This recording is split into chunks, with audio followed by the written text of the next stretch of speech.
Chapter 18. The Gathering Time. September 23, the Lord showed me that He had stretched out His hand the second time to recover the remnant of His people, and that efforts must be redoubled in this gathering time. In the scattering, Israel was smitten and torn, but now in the gathering time God will heal and bind up His people. In the scattering, efforts made to spread the truth had but little effect, accomplished but little or nothing.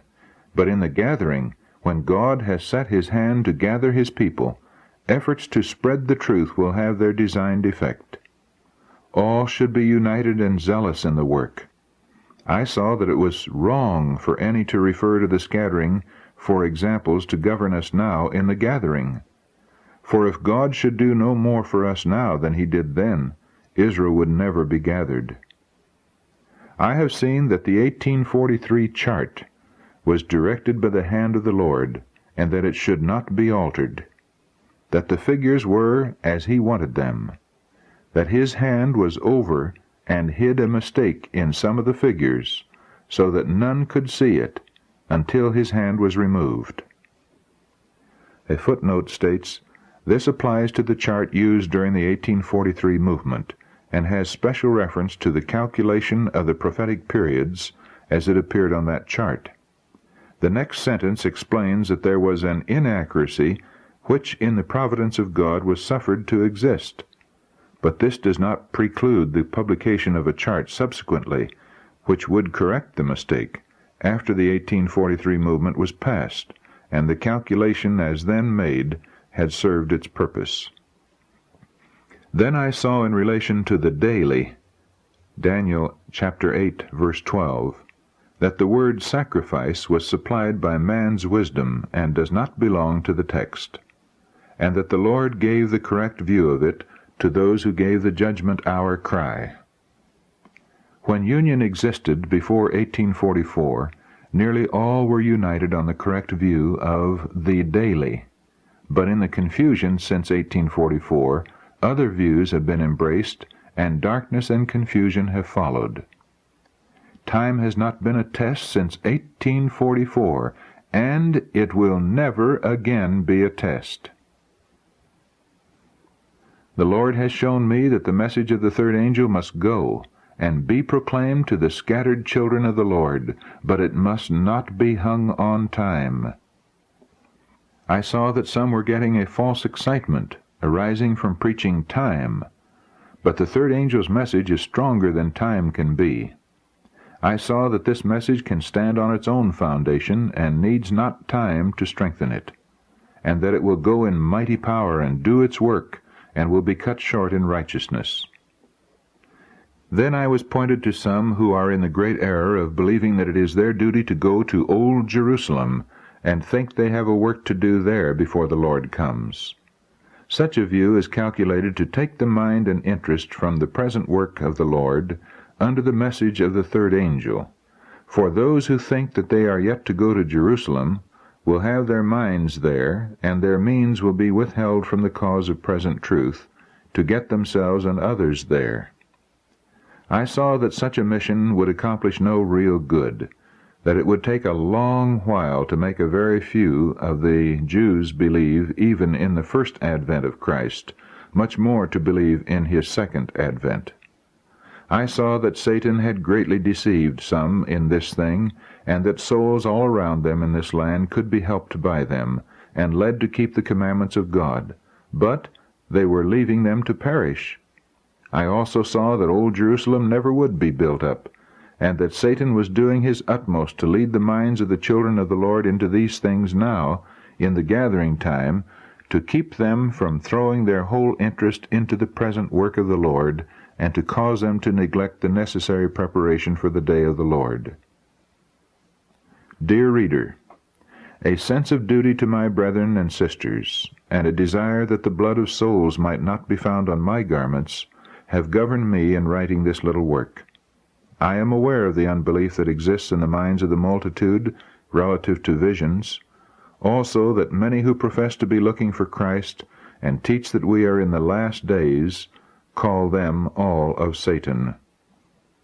I expect much opposition from such, and had I not felt that the Lord required it of me, I should not have made my views thus public, as they will probably call forth the hatred and derision of some. But I fear God more than man. When the Lord first gave me messages to deliver to his people, it was hard for me to declare them, and I often softened them down and made them as mild as possible, for fear of grieving some. It was a great trial to declare the messages as the Lord gave them to me. I did not realize that I was so unfaithful, and did not see the sin and danger of such a course, until in vision I was taken into the presence of Jesus. He looked upon me with a frown, and turned his face from me. It is not possible to describe the terror and agony I then felt. I fell upon my face before him, but had no power to utter a word. Oh, how I longed to be covered and hid from that dreadful frown! Then could I realize in some degree what the feeling of the lost will be when they cry, "Mountains and rocks, fall on us, and hide us from the face of him that sitteth on the throne, and from the wrath of the Lamb." Presently an angel bade me rise, and the sight that met my eyes can hardly be described. A company was presented before me whose hair and garments were torn, and whose countenances were the very picture of despair and horror. They came close to me, and took their garments and rubbed them on mine. I looked upon my garments and saw that they were stained with blood, and that blood was eating holes in them. Again I fell like one dead at the feet of my accompanying angel. I could not plead one excuse. My tongue refused all utterance, and I longed to be away from such a holy place.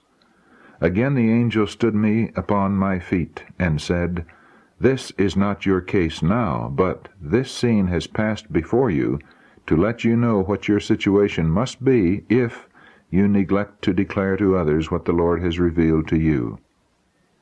But if you are faithful to the end, you shall eat of the tree of life, and shall drink of the river of the water of life. You will have to suffer much, but the grace of God is sufficient." I then felt willing to do all that the Lord might require me to do, that I might have his approbation, and not feel his dreadful frown.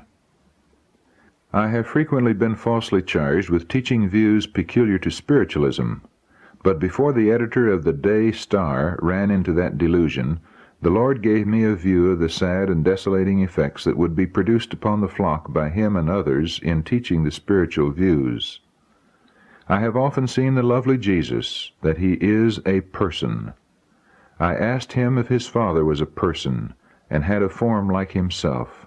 Said Jesus, "I am in the express image of my Father's person." I have often seen that the spiritual view took away all the glory of heaven, and that in many minds the throne of David and the lovely person of Jesus have been burned up in the fire of spiritualism. I have seen that some who have been deceived and led into this error will be brought out into the light of truth, but it will be almost impossible for them to get entirely rid of the deceptive power of spiritualism.